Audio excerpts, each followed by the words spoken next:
You are the health inspector assigned to evaluate the kitchen at the Bear.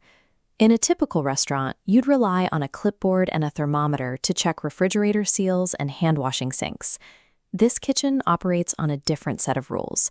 It runs on panic, knives, shouting, and a shared belief that an emotional breakdown is a legitimate part of the prep work. Before you step inside, the official details of the job provide a sense of security. You have a title, you have a task, you have a tool. These elements allow your brain to categorize this as normal work, a job with instructions, clear limits, and a chain of command you can turn to when the situation becomes unreasonable.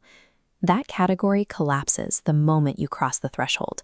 You see a warning sign written like a threat. You hear phones buzzing and shoes rushing. You watch a powerful person act calm in a way that makes your skin crawl.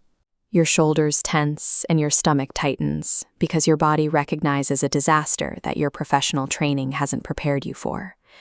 The bureaucratic safety you felt outside was a necessary fiction. It was designed to keep you moving forward until you were deep enough into the kitchen for the machine to begin using you.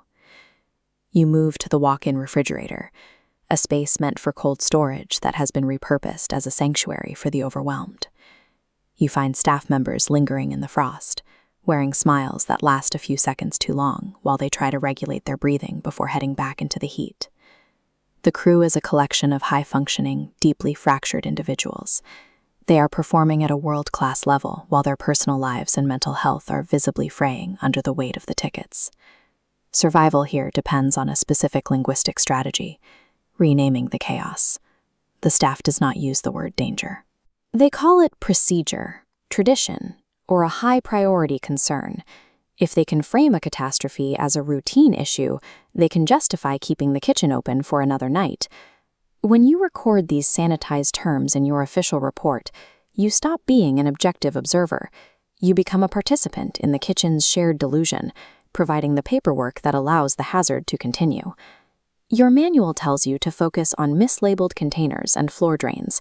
Standing in the middle of a room that feels like it's about to explode, those technicalities feel irrelevant.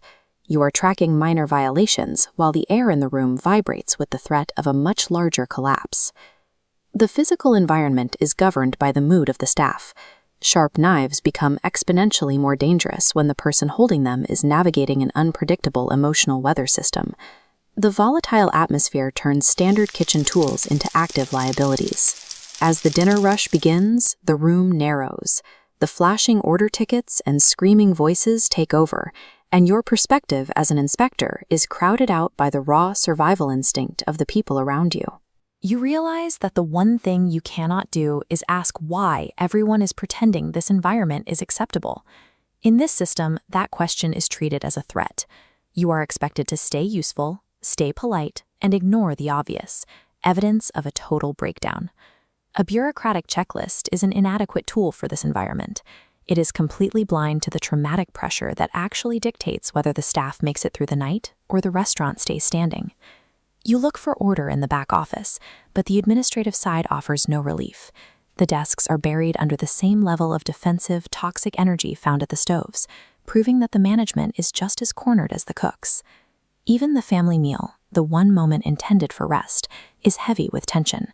It functions as a brief, silent ceasefire, where the staff eats with their shoulders hunched, waiting for the peace to end. To see the full scale of the damage, you have to look at the quiet spaces. The locked bathroom stalls are the only places where the staff can drop their professional masks, leaving behind the true evidence of exhaustion, omitted from your official report. The trauma is not localized to the heat of the ovens. It is embedded in the very architecture of the building, infecting every office, break area, and hallway. The entire system is driven by the chef's destructive pursuit of perfection. This singular focus acts as a high-pressure engine, producing world-class results at the cost of everyone standing near it. As you move through the room, staffers corner you in the pantry or by the dish pit. They aren't asking about health codes. They're unloading their anxieties and explaining their personal crises. You find yourself absorbing the weight of their stress because you are the only person in the room whose job is to listen.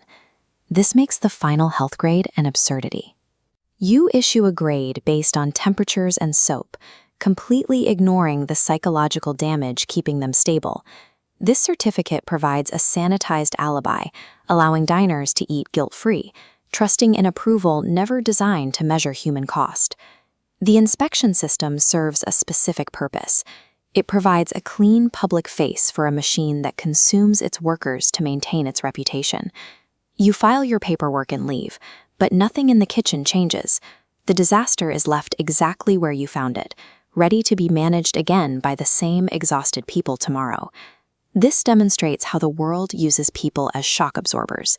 The powerful make rules, the public demands a polished result, and you handle the friction.